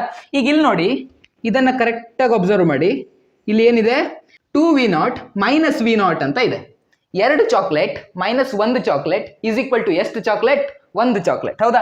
ಸೊ 2ರಲ್ಲಿ 1 ಹೋದ್ರೆ 1 v0 ಆಯ್ತು. ಅಂದ್ರೆ ಇಲ್ಲಿ v0 ಅಂತ ಬರಿಬಹುದು. ಅದನ್ನೇ ಬರ್ಕೊಂಡೆ ಸಿಂಪಲ್ ಆಗಿ, ಮತ್ತೇನು ಮಾಡಲಿಲ್ಲ. ಈಗ ಇಲ್ಲಿ ನೋಡಿ, ಇಲ್ಲಿ ಏನಾಗಿತ್ತು, ಎರಡೆರಡು ಫ್ರಾಕ್ಷನ್ಗಳನ್ನ ನಾವು ಆಡ್ ಮಾಡಬೇಕಾಗಿತ್ತು, ರೈಟ್? ಬಟ್ ಇಲ್ಲಿ ಎರಡೆರಡು ಫ್ರಾಕ್ಷನ್ಗಳನ್ನ ನಾವು ಮಲ್ಟಿಪ್ಲೈ ಮಾಡ್ಕೋತಿದೀವಿ. ಸೊ ನಾವು ಡೈರೆಕ್ಟ್ ಆಗಿ ಮಲ್ಟಿಪ್ಲೈ ಮಾಡ್ಕೋಬಹುದು, ಹೌದಾ? ಸೊ ಏನ್ ಬರುತ್ತೆ ಇಲ್ಲಿ, x equal to v minus v0 into v plus v0 divided by 2a ಅಂತ ಬರುತ್ತೆ, ಹೌದಾ? ಕ್ಲಿಯರಾ? ಈಗ 2a ಅನ್ನ ಈ ಕಡೆ ತಗೊಬಂದ್ರೆ ಏನಾಯ್ತು, 2a ಇಲ್ಲಿ ಡಿವೈಡೆಡ್ ಬೈ 2a ಇತ್ತು. ಇದನ್ನ ಈ ಕಡೆ ತಗೊಬಂದ್ರೆ ಇಂಟು 2a ಆಯ್ತು, ಹೌದಾ? 2a ಆಯ್ತು, ರೈಟ್? ಸೊ ಈಗ ಇಲ್ಲಿ ಏನಾಗುತ್ತೆ ನೋಡಿ, a plus B into A minus B ಏನಾಗುತ್ತೆ, a plus B into A minus B, A square minus B square ಆಗುತ್ತೆ, ಹೌದಾ? ಸೊ 2ax ಜಾಗದಲ್ಲಿ 2ax ಅಂತ ಬರ್ದೆ, ಇಲ್ಲೇನ್ ಬರೀಬೇಕು, A square minus B square ಅಂದ್ರೆ V square minus v0 square ಅಂತ ಬರೀಬೇಕು. ಇದು ನಮ್ಮ ಮೂರನೇ ಎಕ್ಸ್ಪ್ರೆಷನ್. 3 ಡಿರೈವೇಶನ್ಗಳು ಫಟಾಫಟ್ ಫಟಾಫಟ್ ಫಟಾಫಟ್ ಅಂತ ಆಯ್ತು. ಸೊ ಮುಂದಕ್ಕೆ ಹೋಗೋಣ. ನಿಮ್ ಟೆಕ್ಸ್ಟ್ ಬುಕ್ ಅಲ್ಲಿರೋ ಮುಂದಿನ ಟಾಪಿಕ್ ಫ್ರೀ ಫಾಲ್. ಯಾವುದೋ ಒಂದು ವಸ್ತು ಫ್ರೀ ಆಗಿ ಫಾಲ್ ಆಗೋ ತರ ಇರಬೇಕು, ಯಾವುದೇ ಅಡೆತಡೆ ಇಲ್ಲದೆ, ಯಾವುದೇ ಏರ್ ರೆಸಿಸ್ಟೆನ್ಸ್ ಇರಬಾರ್ದು, ಏನು ಇರಬಾರ್ದು, ಫ್ರೀ ಆಗಿ ಬೀಳೋ ತರ ಇದ್ರೆ ಅದನ್ನ ನಾವು ಫ್ರೀ ಫಾಲ್ ಅಂತ ಕನ್ಸಿಡರ್ ಮಾಡ್ತೀವಿ. ಇಲ್ಲಿ ಒಂದು ವಿಷಯ ನೀವು ತಿಳ್ಕೊಳ್ಳೋದು ಮುಖ್ಯ. ಈಗ ನಿಮ್ಗೊಂದು ಕ್ವಶನ್, ನನಗೆ ನೀವು ಒಂದು ದೊಡ್ಡ ಬಿಲ್ಡಿಂಗ್ ಹತ್ತಿದ್ದೀರಾ, ದೊಡ್ಡ ಬಿಲ್ಡಿಂಗ್ ಹತ್ತಿ ಒಂದು ಚಿಕ್ಕ ಕಲ್ಲನ್ನ ಬಿಲ್ಡಿಂಗ್ ಮೇಲಿಂದ ಹಿಂಗ್ ಬಿಟ್ರಿ ಅಂತ ಇಟ್ಕೊಳ್ಳಿ. ನೀವು ಬಿಟ್ಟಾಗ ಆ ಕಲ್ಲಿನ ವೆಲಾಸಿಟಿ ಭೂಮಿಗೆ ಬರೋವರೆಗೆ ಸೇಮ್ ವೆಲಾಸಿಟಿಲಿ ಇರುತ್ತೋ ಅಥವಾ ಅದರ ವೆಲಾಸಿಟಿ ಚೇಂಜ್ ಆಗುತ್ತೋ? ಏನ್ ಅನ್ಸುತ್ತೆ ನಿಮ್ಗೆ? ಅದು ಸೇಮ್ ವೆಲಾಸಿಟಿಲಿ ಬರುತ್ತೆ ಅಂತ ನೀವು ಅನ್ಕೊಂಡಿದ್ರೆ ಅದು ತಪ್ಪು. ಅದು ಯಾಕೆ ತಪ್ಪು ಅಂತಂದ್ರೆ, ನೀವು ಮೇಲಿಂದ ಬಿಟ್ಟಿರ್ತೀರ ತಾನೆ, ಬಿಟ್ಟಾಗ ಭೂಮಿಯ ಗ್ರಾವಿಟಿ ಏನಿದೆಯೋ ಅದರ ವೆಲಾಸಿಟಿಯನ್ನ ಪ್ರತಿ ಕ್ಷಣ ಹೆಚ್ಚು ಮಾಡುತ್ತೆ. ಭೂಮಿಯ ಎಕ್ಸಲರೇಷನ್ ಡ್ಯೂ ಟು ಗ್ರಾವಿಟಿ ಅಥವಾ ಭೂಮಿ ಎಳ್ಕೊಳ್ಬೇಕಾದ್ರೆ ಏನ್ ಎಕ್ಸಲರೇಷನ್ ಆಗುತ್ತೋ ಅದು 9.8 ಮೀಟರ್ ಪರ್ ಸೆಕೆಂಡ್ ಸ್ಕ್ವೇರ್ ಆಗಿರುತ್ತೆ. ಈ 9.8 ಮೀಟರ್ ಪರ್ ಸೆಕೆಂಡ್ ಸ್ಕ್ವೇರ್ ಏನಿದೆಯೋ ಇದು ಭೂಮಿಯ ಗ್ರಾವಿಟಿಯ ಕಾರಣದಿಂದ, ಭೂಮಿಯ ಗುರುತ್ವ ಬಲದ ಕಾರಣದಿಂದ ಆಗಿರೋ ಎಕ್ಸಲರೇಷನ್ ತಾನೆ. ಸೊ ಈ ಎಕ್ಸಲರೇಷನ್ ಅನ್ನ ಎಕ್ಸಲರೇಷನ್ ಡ್ಯೂ ಟು ಗ್ರಾವಿಟಿ ಅಂತ ಕರೀತಾರೆ. ನಿಮ್ ಪ್ರಶ್ನೆ ಬೋರ್ಡ್ ಮೇಲೆ ಇದೆ, ವಿಡಿಯೋ ಪಾಸ್ ಮಾಡ್ಕೊಂಡೆಲ್ಲ ಪ್ರಶ್ನೆಯನ್ನ ಓದ್ಕೊಳ್ಳಿ. ಎಲ್ಲ ವಿಡಿಯೋ ಪಾಸ್ ಮಾಡ್ಕೊಂಡು ಪ್ರಶ್ನೆಯನ್ನ ಓದ್ಕೊಂಡಿದ್ದೀರಾ ಅಂತ ಅನ್ಕೊಂಡಿದ್ದೇನೆ.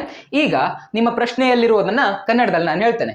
ಅಲ್ಲಿ 25 ಮೀಟರ್ ಹೈಟ್ ಇರುವಂತ ಒಂದು ಬಿಲ್ಡಿಂಗ್ ಇದೆ. ಆ ಬಿಲ್ಡಿಂಗ್ ಮೇಲೆ ನಿಂತ್ಕೊಂಡು ಒಬ್ಬ ವ್ಯಕ್ತಿ ಆ ಬಾಲ್ ಅನ್ನ ವರ್ಟಿಕಲಿ ಅಪ್ವರ್ಡ್ ಎಸಿತಾನೆ, ಮೇಲಕ್ಕೆ ಎಸಿತಾನೆ. ಹಾಗೆ ಎಸಿಬೇಕಾದ್ರೆ ಅವ್ನು ಕೊಟ್ಟಂತ velocity 20 metre per second. Okay, ಇಷ್ಟು ವೆಲಾಸಿಟಿಯನ್ನು ಅವನು ಕೊಡ್ತಾನೆ. ಬಾಲ್ ಮೇಲಕ್ಕೆ ಹೋಗುತ್ತೆ ಮೇಲಕ್ಕೆ ಹೋಗುತ್ತೆ ಮೇಲಕ್ಕೆ ಹೋಗುತ್ತೆ, ಆಮೇಲೆ ಬಾಲ್ ಕೆಳಗಡೆ ಬರುತ್ತೆ, ರೈಟ್? ಒಂದು ಸುಮಾರು ಮೇಲೆ ಹೋದ್ಮೇಲೆ ಬಾಲ್ ಕೆಳಗಡೆ ಬರುತ್ತೆ. ಸೊ ಎಷ್ಟು ಮೇಲಕ್ಕೆ ಹೋಗುತ್ತೆ ಅಂತ ಅವ್ರು ಮೊದಲಿಗೆ ಕೇಳ್ತಾ ಇದ್ದಾರೆ, ಮೊದಲನೇ ಪ್ರಶ್ನೆ. ಅದಾದ್ಮೇಲೆ ಬಾಲ್ ಮೇಲಕ್ಕೆ ಹೋಗಿ ಕೆಳಗೆ ಬರೋದಕ್ಕೆ ಎಷ್ಟು ಟೈಮ್ ತಗೊಳುತ್ತೆ ಅಂತ ಅವ್ರು ಕೇಳ್ತಿದ್ದಾರೆ, ಅದು ಎರಡನೇ ಪ್ರಶ್ನೆ. ಓಕೆ, ಸೊ ಇವೆರಡನ್ನು ನಾವು ಈಗ ಸಾಲ್ವ್ ಮಾಡೋಣ. ಈಗ ಈ ಸಿಚುವೇಶನ್ ಅನ್ನು ಒಂದ್ಸಲ ಕರೆಕ್ಟ್ ಆಗಿ ಅನಲೈಸ್ ಮಾಡೋಣ. ಬಾಲ್ ಅನ್ನ ಮೇಲಕ್ಕೆ ಎಸ್ದ್ರಿ, ಏನೋ ಒಂದು ವೆಲಾಸಿಟಿ ಕೊಟ್ರಿ, 20 ಮೀಟರ್ ಪರ್ ಸೆಕೆಂಡ್ ವೆಲಾಸಿಟಿಯನ್ನ ಕೊಟ್ರಿ. ಬಾಲ್ ಮೇಲಕ್ಕೆ ಹೋಗ್ಬೇಕಾದ್ರೆ ಏನಾಗುತ್ತೆ, ಬಾಲ್ನ ವೆಲಾಸಿಟಿ ಕಮ್ಮಿ ಆಗ್ತಾ ಕಮ್ಮಿ ಆಗ್ತಾ ಕಮ್ಮಿ ಆಗ್ತಾ ಕಮ್ಮಿ ಆಗ್ತಾ ಹೋಗಿ 0 ಆಗುತ್ತೆ, ರೈಟ್? ಹೀಗೆ ವೆಲಾಸಿಟಿ 0 ಆದ ಸಂದರ್ಭದಲ್ಲಿ ಬಾಲ್ ತನ್ನ ಮ್ಯಾಕ್ಸಿಮಮ್ ಹೈಟ್ ಅನ್ನ ರೀಚ್ ಆಗಿರುತ್ತೆ. ಅದನ್ನ ನಾವು ಕಂಡುಹಿಡಿಬೇಕು, ರೈಟ್? ಸೊ ಅದನ್ನ ಕಂಡುಹಿಡಿಯೋಣ, ಓಕೆನಾ? ಸೊ ಬಾಲ್ಗೆ ಕೊಟ್ಟಂತ ಇನಿಷಿಯಲ್ ವೆಲಾಸಿಟಿ ಎಷ್ಟು? 20 ಮೀಟರ್ ಪರ್ ಸೆಕೆಂಡ್. v0 ಏನಾಗಬೇಕಾಯ್ತು? 20 ಮೀಟರ್ ಪರ್ ಸೆಕೆಂಡ್, ಆಯ್ತಾ? ಸೊ ಬಾಲ್ನ ಫೈನಲ್ ವೆಲಾಸಿಟಿ ಏನು? ಬಾಲ್ ಮ್ಯಾಕ್ಸಿಮಮ್ ಹೈಟ್ ರೀಚ್ ಆದ್ಮೇಲೆ ಬಾಲ್ನ ಫೈನಲ್ ವೆಲಾಸಿಟಿ 0. ಅವ್ರು ನಮಗೆ ಕೇಳ್ತಾ ಇರೋದೇನು? ಡಿಸ್ಪ್ಲೇಸ್ಮೆಂಟ್ ಎಷ್ಟು ಅಂತ, ಹೌದಾ? ಬಾಲ್ ಎಷ್ಟು ಮೇಲೆ ರೈಸ್ ಆಯ್ತು, ಇಲ್ಲಿಂದ ಇಲ್ಲಿ ಹೋಗ್ಲಿಕ್ಕೆ ಏನ್ ಡಿಸ್ಪ್ಲೇಸ್ಮೆಂಟ್ ಆಯ್ತು ಅಂತ ಅವ್ರು ಕೇಳ್ತಾ ಇದ್ದಾರೆ. ಸೊ ಆ ಡಿಸ್ಪ್ಲೇಸ್ಮೆಂಟ್ ಅನ್ನ ನಾವು ಕಂಡುಹಿಡಿಬೇಕು. ಅದರ ಜೊತೆಗೆ ಅವ್ರು ಏನ್ ಕೊಟ್ಟಿದ್ದಾರೆ, ಮತ್ತೊಂದು ವಿಷಯವನ್ನು ಕೊಟ್ಟಿದ್ದಾರೆ. Take G is equal to 10 meter per second square ಅಂತ. ಸೊ ಜಿ ನ ವ್ಯಾಲ್ಯೂ ಏನಾಗಬೇಕಾಯ್ತು? 10 ಮೀಟರ್ ಪರ್ ಸೆಕೆಂಡ್ ಸ್ಕ್ವೇರ್ ಆಗಬೇಕಾಯ್ತು. ಇದನ್ನ ನೀವು ಕೈನಮ್ಯಾಟಿಕ್ ಇಕ್ವೇಶನ್ ಗಳ ಮೂಲಕನೇ ಸಾಲ್ವ್ ಮಾಡಕ್ ಸಾಧ್ಯ. ಅದು ಗೊತ್ತಿಲ್ಲ ಅಂತಂದ್ರೆ ಏನು ಮಾಡಕ್ಕಾಗಲ್ಲ. ಸೊ ಈಗ ಏನು 3 ಇಕ್ವೇಶನ್ ಡಿರೈವ್ ಮಾಡಿದ್ರು ಅದನ್ನ ಇಲ್ಲಿ ಪಕ್ಕದಲ್ಲಿ ಬರ್ದಿಟ್ಕೋತೀನಿ. ಯಾವುದೇ ಪ್ರಶ್ನೆ ಸಾಲ್ವ್ ಮಾಡ್ಬೇಕಾದ್ರಾಗ್ಲಿ ನಾವೇನ್ ಮಾಡ್ಕೋಬೇಕಂತಂದ್ರೆ ಏನ್ ಕೊಟ್ಟಿದ್ದಾರೆ ಅನ್ನೋದನ್ನ ಬರ್ಕೋಬೇಕು. ಅದಾದ್ಮೇಲೆ ಏನ್ ಕೇಳ್ತಾ ಇದ್ದಾರೆ ಅನ್ನೋದನ್ನ ಕೂಡ ಬರ್ಕೋಬೇಕು. ನಾವೆಲ್ಲ ಬರ್ಕೊಂಡಾಯ್ತು. ಸೊ ಈಗ ಫಾರ್ಮುಲಾ ಚೂಸ್ ಮಾಡ್ಬೇಕಾದ್ರೆ ಇವೆಲ್ಲ ಇರುವಂತ ಫಾರ್ಮುಲಾವನ್ನ ನಾವು ಚೂಸ್ ಮಾಡ್ಕೋಬೇಕು, ಓಕೆನಾ? ಸೊ ಇವೆಲ್ಲ ಇರುವಂತ ಫಾರ್ಮುಲಾ ಯಾವುದು ಇದರಲ್ಲಿ? ಈ ಫಾರ್ಮುಲಾ, ರೈಟ್? ಸೊ ಆ ಫಾರ್ಮುಲಾನ ಹಾಕಿದ್ರೆ ನಮಗೆ ಲೆಕ್ಕ ಈಸಿಯಾಗಿ ಆಗೋಗುತ್ತೆ. ಈಗ ವ್ಯಾಲ್ಯೂ ಸಬ್ಸ್ಟಿಟ್ಯೂಟ್ ಮಾಡ್ತಾ ಹೋಗ್ರೋ. ವಿ ಸ್ಕ್ವೇರ್ ಎಷ್ಟಿದೆ? ವಿ ಎಷ್ಟಿದೆ? v0. So we square value ಏನಾಗುತ್ತೆ? 0 ಆಗುತ್ತೆ. v0 ಸ್ಕ್ವೇರ್, v0 ಎಷ್ಟಿದೆ? 20 ಇದೆ. So v0 square ಎಷ್ಟಾಗಬೇಕಾಯ್ತು? 20 ಸ್ಕ್ವೇರ್ ಅಂತಂದ್ರೆ 400 ಆಗಬೇಕಾಯ್ತು, ರೈಟ್? ಸೊ 20 ಸ್ಕ್ವೇರ್ ಜಾಗದಲ್ಲಿ ನಾನು 400 ಅಂತ ಬರ್ಕೋತೀನಿ, ಓಕೆನಾ? 400 ಪ್ಲಸ್ 2 ಇರೋಲ್ 2 ಅಂತ ಬರ್ಕೊಳ್ಳೋಣ. ಎ ಎಷ್ಟಿದೆ?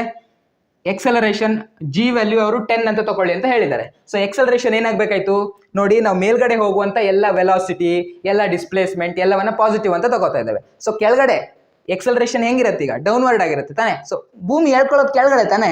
ಹಾ, ಸೊ ಎಕ್ಸಲರೇಷನ್ ಡೌನ್ವರ್ಡ್ ಆಗಿರುತ್ತೆ. ಸೊ ಎಕ್ಸಲರೇಷನ್ ಡೌನ್ವರ್ಡ್ ಆಗಿರೋದ್ರಿಂದ ಎ ವ್ಯಾಲ್ಯೂವನ್ನು ನಾವು ನೆಗೆಟಿವ್ ತಗೋತೀವಿ. ಓಕೆ, ಸೊ -10 ಅಂತ ತಗೊಳ್ಳೋಣ. -10 ಎಕ್ಸ್ ನಮಗೆ ಗೊತ್ತಿಲ್ಲ, ಅದನ್ನೇ ನಾವು ಕಂಡುಹಿಡಿಬೇಕು. 20 ಆಗುತ್ತೆ. ಯೂನಿಟ್ ಅನ್ನು ಬರಿಬೇಕು. ಎಕ್ಸ್ ಅಂತಂದ್ರೆ ಏನು? ಡಿಸ್ಪ್ಲೇಸ್ಮೆಂಟ್ ನ SI unit meter. So X ಅನ್ನುವಂಥದ್ದು 20 ಮೀಟರ್ ಆಗುತ್ತೆ. ಡಿಸ್ಪ್ಲೇಸ್ಮೆಂಟ್ 20 ಮೀಟರ್ ಆಗುತ್ತೆ. ಅಂದ್ರೆ ನೀವು ಬಾಲ್ ಅನ್ನು ಇಲ್ಲಿಂದ ಮೇಲಕ್ಕೆ ಎಸಿತೀರ ತಾನೆ. ಸೊ ಅದು ಇನ್ನ 20 ಮೀಟರ್ ಮೇಲಕ್ಕೆ ಹೋಗುತ್ತೆ. ಓಕೆನಾ? ಸೊ ಬಾಲ್ ಹೀಗೆ ಮೇಲಕ್ಕೆ ಹೋದ್ದು ಇನ್ನ 20 ಮೀಟರ್ ಇರುತ್ತೆ. ಇದು 20 ಮೀಟರ್ ಇರುತ್ತೆ. ಒಂದೇ ಕ್ವಶನ್ ಸಾಲ್ವ್ ಮಾಡಾಯ್ತು, ಎ ಸಾಲ್ವ್ ಮಾಡಾಯ್ತು. ಈಗ ಬಿ ಸಾಲ್ವ್ ಮಾಡೋಣ. How long will it be before ball it's the ground? ಅಂದ್ರೆ ಈಗ ಟೈಮ್ ಕೇಳ್ತಾ ಇದ್ದಾರೆ.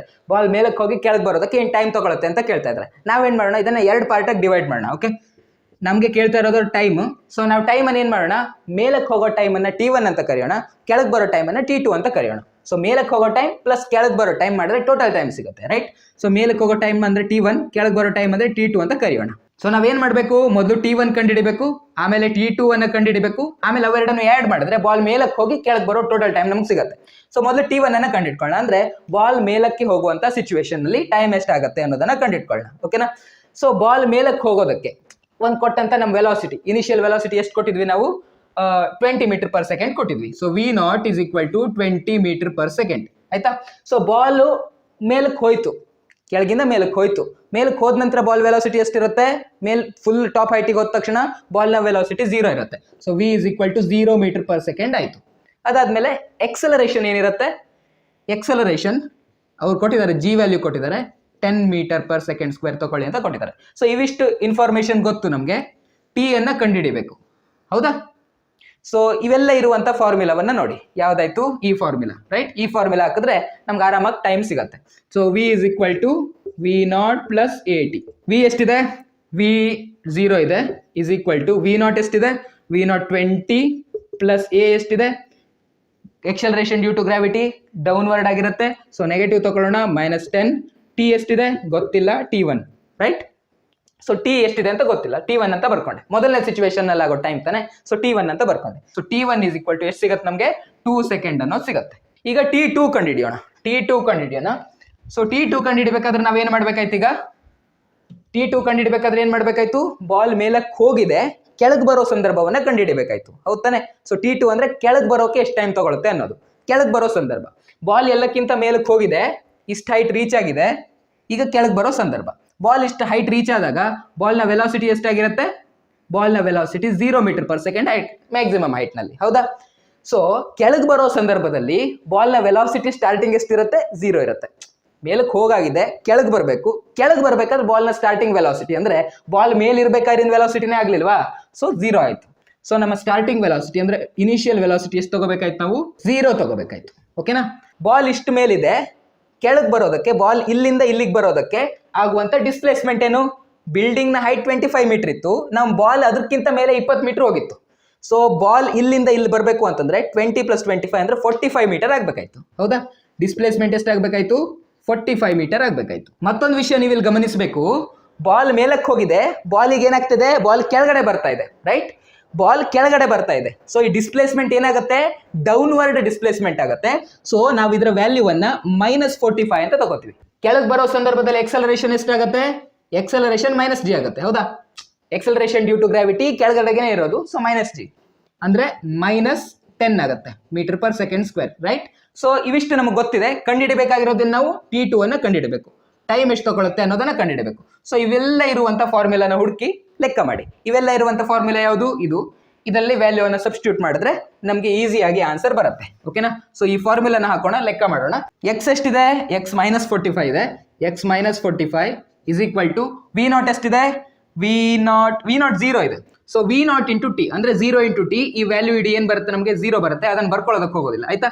ಪ್ಲಸ್ ಹಾಫ್ ಎ ಅಂದ್ರೆ -10 ಟಿ ಅಂತಂದ್ರೆ T2 ಅದರ ಸ್ಕ್ವೇರ್ ಬೇಕು ನಮಗೆ. ಓಕೆನಾ? ಇದನ್ನ ಸಾಲ್ವ್ ಮಾಡ್ಕೊಂಡ್ರೆ ನಮಗೆ ಎಕ್ಸ್ಪ್ರೆಷನ್ ಈಸಿಯಾಗಿ ಸಿಕ್ಕೋಗುತ್ತೆ. ಈ ಸೈಡ್ ಬರ್ಕೋತೇನೆ. 9 is equal to T2 square. 9 is equal to T2 square. ಈಗ ಎರಡು ಕಡೆ ಸ್ಕ್ವೇರ್ ರೂಟ್ ಹಾಕೊಳ್ಳಿ. T2 ಸ್ಕ್ವೇರ್ ನ ಸ್ಕ್ವೇರ್ ರೂಟ್ ತೆಗೆದ್ರೆ T2, 9 ನ ಸ್ಕ್ವೇರ್ ರೂಟ್ ತೆಗೆದ್ರೆ T ಅಂದ್ರೆ T2 is equal to 3 seconds ಅಂತ ಆಯ್ತು. ಸೊ ನಮ್ಮ ಟೋಟಲ್ ಟೈಮ್ ಏನಾಗಬೇಕಾಯ್ತು? Total time 3 seconds plus 2 seconds. Total time 3 seconds plus 2 seconds is equal to 5 seconds ಆಗಬೇಕಾಯ್ತು.